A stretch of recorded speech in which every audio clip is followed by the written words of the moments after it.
Les habitants du village de Poedogo expriment leur soulagement. La justice vient de faire un pas dans leur direction. Elle a prononcé la suspension de l'opération de lotissement mise en œuvre dans cette localité par la commune de Sourgoubila. L'affaire avait été portée devant les tribunaux en 2016. Plus d'explications tout à l'heure. Le plan Marshall pour le retrait des enfants de la rue va droit dans le mur. Voilà le pronostic du SINTAS à l'égard de l'opération initiée par le ministre de la Femme, de la Solidarité nationale et de la Famille. Vous les entendrez dans cette édition. Et puis, la F-Santé BFS Appel, c'est la Fédération des syndicats de la santé humaine du Burkina Faso. Fruit de la fusion de 3 organisations syndicales, elle a été présentée ce week-end aux médias. Bien, voilà pour le sommaire de ce journal, mesdames et messieurs. Bonsoir et bienvenue. C'était en 2012, la mairie de la commune de Sourgoubila entamait un lotissement dans le village de Poedogo. Certains habitants s'insurgeaient contre l'opération et portaient l'affaire devant les tribunaux en 2016, demandant son annulation. Eh bien, la justice vient de prendre une première décision. Le tribunal administratif des Ignarés a prononcé la suspension du processus de lotissement le 18 juillet dernier. En attendant le procès, des plaignants expriment déjà leur satisfaction. Voici les explications de Rémi Lambert-Nébier. Les habitants de Poedogo dans la commune de Sourgoubila ont peut-être eu raison de recourir à la justice après 2 ans de guerre ouverte avec leur municipalité. Expropriés de leur terre à la suite d'un lotissement jugé douteux en 2012, ils ont décidé par l'entremise du CINESDA, le Centre international d'études sociologiques et de droit appliqué, d'ester en justice contre la municipalité de Sourgoubila dans la province de Kourouégo. Le jugement de ce contentieux n'est pas encore à l'ordre du jour, mais le tribunal administratif de Zignaré vient d'ordonner la suspension de ce lotissement. Mais les circonstances qui ont amené à ce lotissement, c'est que dans le premier lotissement à Sourgoubila qui a eu lieu en 2008, il y a eu des insuffisances. Et ce sont ces insuffisances-là qu'il fallait corriger à travers l'extension, d'où ce lotissement. Mais vous faites le lotissement pour corriger des insuffisances. Vous prenez, donc ça devient un fonds de commerce. Nous ne pouvons pas cautionner ça. Un seul individu qui a pris 70 parcelles en étant à Ouagadougou ici. En son temps, quand ils ont affiché leur liste, ce n'est même pas le PV, leur liste, j'ai été le premier à dire que ça ne se passe pas. Il faut détacher ça. Alors, on dit qu'on va me donner des parcelles et des zones commerciales pour que je m'étais. J'ai dit je ne suis pas venu au conseil municipal pour ça. Donc, et c'est sur cette position que la chose est partie. Sinon, ce n'est pas une question de partage de gâteau. Pour l'avocat en charge du dossier, la décision du tribunal administratif de Zignaré est salutaire, d'autant plus qu'elle permet d'éviter un affrontement. Au moins, c'est ce dont nous sommes contents, c'est que quand même les populations pourront travailler sereinement. Parce que ils nous interpellaient à chaque fois, ils veulent aller cultiver, il y en a qui veulent aller construire, il y en a qui veulent aller cultiver. Bon, ça allait entraîner nécessairement des affrontements. D'où cette suspension, en tout cas, de toutes les activités liées au lotissement, ça veut dire que, et les actes souscrits, ça veut dire les attestations, on considère pour le moment, c'est suspendu. En tout cas, les enjeux sont très positifs en ce qui concerne la population. Selon Maître Bruno Ouattara, le dossier serait transmis au commissaire du gouvernement depuis début avril 2018 et la population serait dans l'attente du procès en annulation de ce contentieux foncier qui dure depuis 6 ans. La guéguerre entre Laurence Ilboudo Marshall et les organisations syndicales de son ministère est de plus en plus prononcée. Et c'est l'opération de retrait des enfants de la rue de ce milieu qui risque d'en faire les frais. Cette politique n'a aucune chance d'aboutir à un succès, a déclaré le syndicat national des travailleurs de l'action sociale ce matin. Pour quelles raisons? Eh bien, la réponse avec Roméo Koeta. L'opération de retrait des enfants en situation de rue est un échec programmé. C'est l'avis du Syntax, le syndicat des travailleurs de l'action sociale, qui estime que les bases de cette politique ont été faussées dès le départ. Les travailleurs du ministère, membres du Syntax, affirment n'avoir pas été associés à l'opération et pire. Comme alternative, ajoute-t-il, leur ministre de tutelle a engagé des volontaires, personnes non qualifiées, pour mener la campagne. Selon le syndicat, cela n'est ni plus ni moins qu'une mise en scène. Quand vous prenez les statistiques du recensement des enfants, sur les enfants en rue, pour la plupart, à plus de 3 quarts, ils vous disent qu'ils se sont retrouvés dans la rue après avoir été déscolarisés. Qu'est-ce qu'on fait du côté de l'éducation pour que l'éducation effectivement puisse prendre en charge et maintenir les enfants à l'école? Donc nous pensons que ce ne sont pas des questions à gérer à la sauvette pour simplement faire du spectacle. Je regrette, Madame le ministre, nous ne sommes pas dans une balade mondaine et il faut prendre les travailleurs au sérieux. Le plan Marshall, comme il le surnomme, est plutôt une mesure conjoncturelle, alors que la problématique de retrait des enfants en situation de rue est une question structurelle, estime le Syntax. Toute la technicité, toutes les compétences et tous les outils éprouvés que nous avons bien signalés foulent tous ces éléments-là au pied. Puis, c'est même une insulte qui est faite à tous les partenaires, qu'ils soient du privé, qu'ils soient des volontaires solitaires, qui se sont investis dans cette question-là. C'est une insulte faite à ces personnes-là, à ces institutions-là, qui, dans le processus de la prise en charge de cette problématique qui ne date pas d'aujourd'hui et qui ne saurait être réglée par un simple coup de bâton magique. Au département en charge de l'action sociale, le torchon brûle entre les travailleurs et leurs ministres. Le syndicat pense que la situation s'est exacerbée suite aux sanctions de suspension de fonction d'1 mois infligées à ces militants. Ces militants pénalisés n'auraient pas obéi à des réquisitions du ministre lors de la grève de 96 heures menée du 24 au 27 avril dernier. Pour le syndicat, ces sanctions ont été prononcées en violation des textes en vigueur et cela relève d'un abus d'autorité, estime l'organisation syndicale, qui prévoit des actions dans les prochains jours pour exiger la satisfaction de sa plateforme revendicative. Dans le secteur de la santé, 3 organisations syndicales fédèrent leurs énergies pour plus d'efficacité de leurs actions. Une initiative qui a abouti à la naissance de la F-Santé BF. La Fédération des syndicats de la santé humaine du Burkina Faso a été présentée ce 11 août.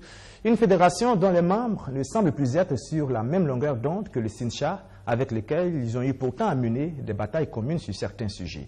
Abdourazak Traoré. Je vais vous prendre l'exemple de l'Agence de régulation du secteur pharmaceutique. Nous avions été du même point de vue que le SYNCHA. Il y a plusieurs questions dont nous avions été du même point de vue que le SYNCHA. À écouter, pourtant, le secrétaire général du syndicat des médecins du Burkina ce 11 août, ce qui divise est bien plus que ce qui unit. Primo, ce sont même les méthodes de lutte du SYNCHA, le syndicat des travailleurs de la santé humaine et animale là qui sont voués aux gémonies.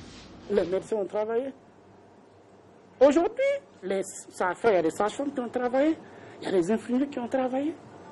Ensuite, c'était une grève caisse vide.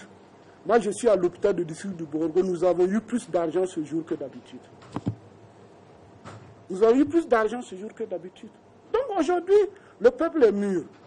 Moi, je pense que si l'on veut utiliser des argents pour un appareil comme mouton de Panurge, on l'utilise. Mais le peuple actuel est bien éveillé. Et la mercuriale se poursuit contre le plus vieux syndicat de santé au Burkina Faso. Maintenant, je pense qu'on devient de plus en plus nombreux. Il faut relativiser. Ils sont forts. Il ne faut pas être démagogique. C'est le plus ancien, c'est le plus représentatif, c'est le plus organisé. Ils ont une bonne formation. Il ne faut pas être démagogique, on le reconnaît. Mais ils ne sont pas les seuls aussi forces syndicales dans ce système de santé. Oui, en effet, le SYNCHA n'est plus la seule force syndicale du domaine de la santé. C'est du moins ça l'avis de 3 organisations de syndicats qui viennent de porter sur les fonds baptismaux la Fédération nationale des syndicats de la santé humaine du Burkina. La F-Santé BF, en abrégé, regroupe le syndicat autonome des infirmiers et infirmières, le syndicat des sages-femmes, des maïoticiens et accoucheuses et le syndicat des médecins du Burkina. Notre fédération va sur le principe de subsidiarité. Pour des questions subsidiaires liées à un corps, chaque syndicat est autonome et va agir. Parce que je suis moins érudit, entre guillemets, à connaître des problèmes de sage-femme ou des problèmes d'infirmiers que vice-versa. Et cela justifie que souvent dans les forats de discussion, quand vous n'avez pas un syndicat spécifique du corps pour défendre les préoccupations spécifiques, ça pose un problème. La F-Santé, c'est aussi une force de proposition et de lutte. Elle met déjà en garde le gouvernement contre l'insatisfaction de ses recommandations. L'équipement des centres de santé. Nous estimons qu'aujourd'hui, cela pose problème. Et la fédération, très rapidement, nous allons proposer un mémorandum au gouvernement. Et si le gouvernement n'agit pas, nous allons prendre des actions énergiques par rapport à cela. Parce qu'aujourd'hui, nous avons de sérieux problèmes dans nos centres de santé. Il faut apporter des solutions urgentes et rapides. La F-Santé a été mise en place grâce à l'appui de l'International des services publics. Cette structure à laquelle plus de 700 syndicats de santé à travers le monde sont affiliés.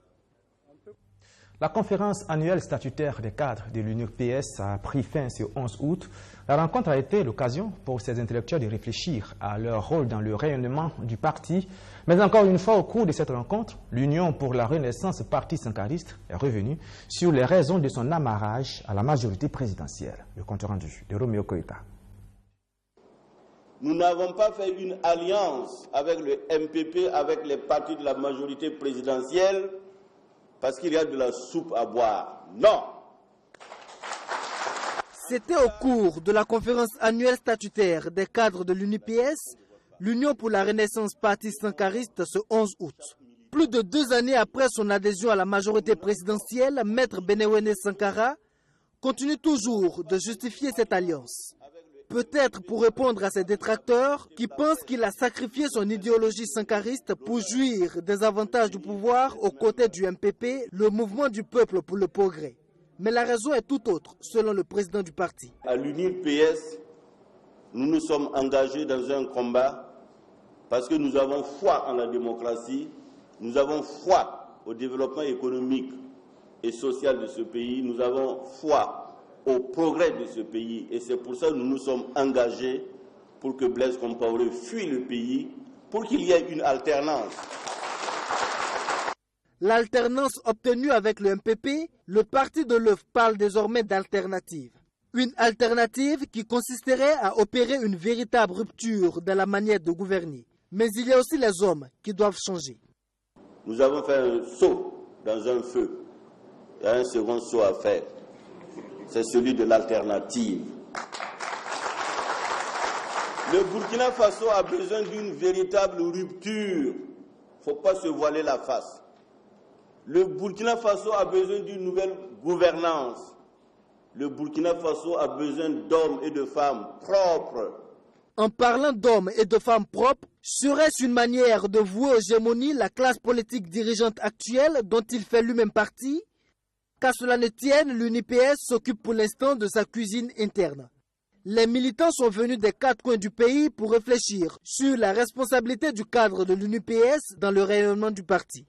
Inviter les cadres à assumer et à jouer leur rôle en tant que cadres, qui devraient être d'abord politiquement conscients, parce que nous savons qu'ils sont techniquement compétents dans leur domaine. Donc, cela veut dire que le cadre de l'UNUPS doit se mettre dans sa tête qu'il défend une ligne, il défend des valeurs, il représente des valeurs et à tous les niveaux, il devrait pouvoir les incarner. À cette conférence nationale des cadres du parti de l'œuf, décision a été prise de soutenir le nouveau code électoral.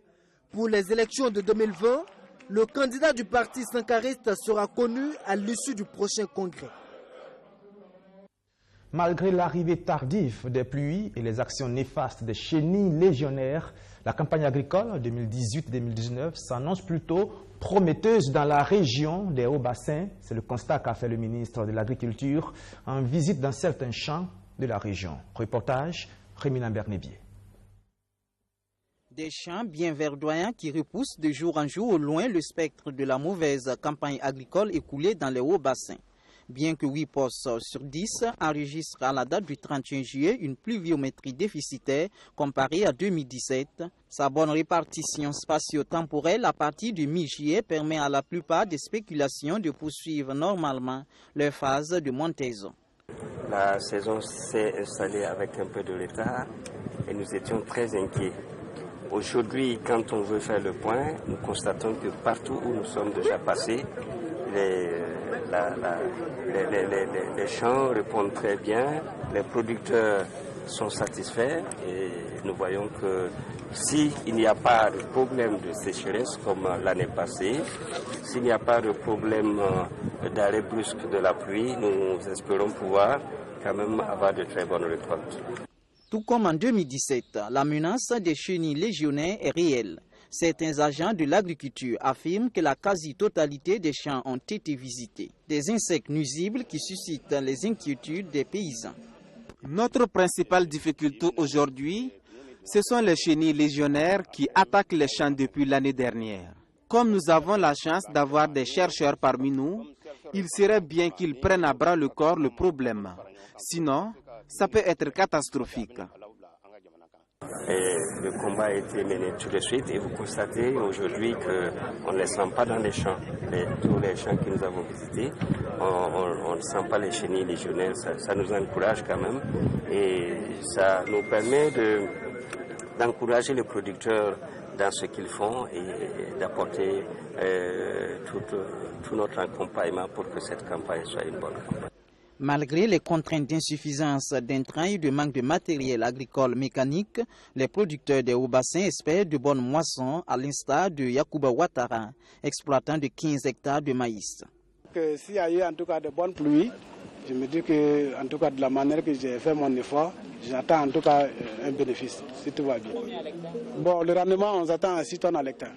Une rencontre entre le ministre en charge de l'agriculture et les acteurs des hauts-bassins a permis à Jacob Ouedraogo de s'imprégner davantage du déroulement de la campagne agricole dans la région. Outre l'agriculture, l'hivernage est aussi une saison favorable au reboisement. L'activité se multiplie depuis quelques semaines au Burkina. Ce week-end, c'est le Rotary Club Ouagadougou Savane qui a procédé à la plantation d'un demi-millier d'arbres autour d'une école primaire dans le village de Nabitenga. Samira Samandoulgou, Natacha Ouedraogo. Par groupe de 2 ou 3 personnes, chacun y va à sa façon pour accomplir sa tâche, celle de mettre sous terre un arbuste. Sortir la plante de son pot, la mettre dans le trou préalablement creusé, puis recouvrir ses racines de terre. Des gestes apparemment simples, mais lourds de sens. Je suis vraiment content de l'arbre que je viens de planter. S'il grandit, ce sera un bonheur pour moi.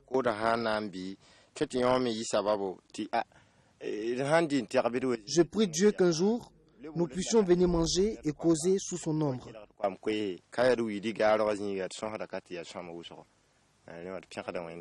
Au total, 500 plants, soit des acacias, des nimes, des flamboyants et des caïcédras sont mis sous terre. Ainsi, l'école primaire publique de Nabitenga se voit offrir une clôture de verdure. L'action est du Rotary Club Ouaga Savane. Et ça fait la 2e fois que nous faisons un reboisement autour de l'école. C'est une action qui nous met en contact direct avec les populations locales du Burkina. Et bon, c'est une action générale que le Rotary international mène dans le monde entier. Et les UDC sont au cœur de la localité et des cités. Ce n'est pas la première fois que le club intervient dans le village. L'amitié dure 14 années et ce forage en est une preuve. Son eau va sans doute servir à l'arrosage des jeunes pousses plantées. Et pour 98% de réussite, les fils de la localité s'engagent. Bon, la première des consignes, c'est d'éviter que les animaux aillent sur le site. Le site qui a été donc l'objet de la plantation ce matin. Nous allons insister auprès des parents pour qu'ils évitent d'aller paître leurs animaux dans la zone. Deuxième consigne, à la rentrée, c'est bientôt la rentrée scolaire, nous allons nous mettre en rapport avec le corps enseignant afin que les jeunes, les enfants qui sont là-bas prennent conscience de l'importance de l'arbre et qu'ils puissent, avec l'eau du forage qui s'y trouve, les arroser afin que nous puissions être sûrs qu'on aura 98% de réussite au moins. Le Rotary Club Ouaga Savane est l'un des 10 démembrements des clubs Rotary du Burkina Faso, dont la devise est « servir et non se servir ». Le CSPS de Gaongo dans le Bazenga a vu son plateau médical renforcé. Le centre de santé et de promotion sociale de cette commune a reçu ce week-end un important lot de matériel médical, fruit de la générosité d'amis hollandais. Abdulaziz Sarri. Des lits de réanimation, des tensiomètres, de l'oxygène, une vraie bouffée d'oxygène pour le centre de santé et de promotion sociale de Gaongo dans le Bazega. Valeur, plus de 7 millions de francs CFA. C'est un don de partenaires hollandais. Je remercie beaucoup nos partenaires néerlandais. En tout cas, cet matériel-là, ça va nous consolider beaucoup. Et c'est avant ça, la population parcourait au moins 10 km pour se soigner. Vu le problème de la route, en tout cas la route c'est trop déserté. Ça fait que pour circuler c'est très difficile pour aller se soigner. On a une ambulance, mais pour le déplacement là c'est très difficile puisque la route là n'est pas bonne. Ça fait que on avait trop de difficultés. Mais comme on a eu ça, ça va nous soulager un peu en attendant que le gouvernement mette sa main dans sa poche pour nous appuyer encore. Ce n'est pas la première fois que les partenaires hollandais manifestent leur solidarité à l'endroit des populations de Gaongo. Depuis 2004, le partenariat entre la commune hollandaise Géol et l'Association pour le développement du département de Gaongo produit des fruits pour cette commune rurale du Burkina Faso. C'est depuis 2004 que nous avons pu, grâce à un de nos neveux qui est en Hollande, que nous avons pu faire la connaissance. Et depuis la connaissance, ils nous ont demandé des difficultés que nous avons. À l'époque, on avait des difficultés de logement pour notre école primaire. Donc, ils nous ont aidés. On a construit 6 villas de 60 millions et quelques. Après, ils sont venus nous aider à construire la digue de notre barrage qui était cédé depuis des dizaines d'années. Maintenant, la population dispose de l'eau d'un barrage, même si ce n'est pas grand. En tout cas, ça peut aider avec les multiples animaux qui souvent il y a problème d'eau. Alors, disons que nous sommes pleinement satisfaits en tant qu'acteurs du système de santé de constater que des associations puissent militer en faveur des populations en faisant une requête auprès de leurs amis néerlandais qui ont mis à notre disposition cet important lot de matériel. Et nous interpellons toutes les associations qui sont ici, dans la commune de Gaongo ou ailleurs, de faire d'accompagner les efforts du gouvernement. Parce que le gouvernement seul ne peut pas venir à bout des problèmes liés à la santé des populations. Long de 21 km, le chemin reliant Kombistri à Gaongo est impraticable, surtout en cette saison hivernale. Le maire de la commune demande aux autorités de revoir l'état de la voie afin de faciliter les évacuations sanitaires vers les villes environnantes. Actualité internationale, au Mali, on a voté hier pour le deuxième tour de l'élection présidentielle. Les dépouillements sont en cours. L'attente des résultats pour désigner le vainqueur entre Ibeka et Soumaïla Cissé se fait dans une ambiance de méfiance de chaque camp envers l'autre. Qui d'Ibrahim Boubacar Keïta ou Soumaïla Cissé occupera le fauteuil présidentiel au Mali? La réponse à cette question se trouve encore dans le dépouillement des millions de votes du second tour de la présidentielle encore en cours. Les Maliens qui ont voté ce dimanche pour départager le président sortant et son principal adversaire sont désormais dans l'attente des résultats. Une délicate période pour un scrutin qui a été entaché d'accusations de fraude et de quelques violences. Que son nom soit Soumaïla Cissé ou Ibrahim Boubacar Keïta, le futur président devra faire face à plusieurs défis, notamment la sécurité, l'éducation ou le chômage des jeunes. Par ailleurs, la menace djihadiste qui planait autour de cette élection a bien fini par se révéler, émaillée de violences, notamment au sud de Tombouctou, où le président d'un bureau de vote a été tué par balle par des djihadistes présumés venus interdire le vote. Et pour être complet sur le vote malien, sachez que Soumaïla Cissé a fait une déclaration cet après-midi.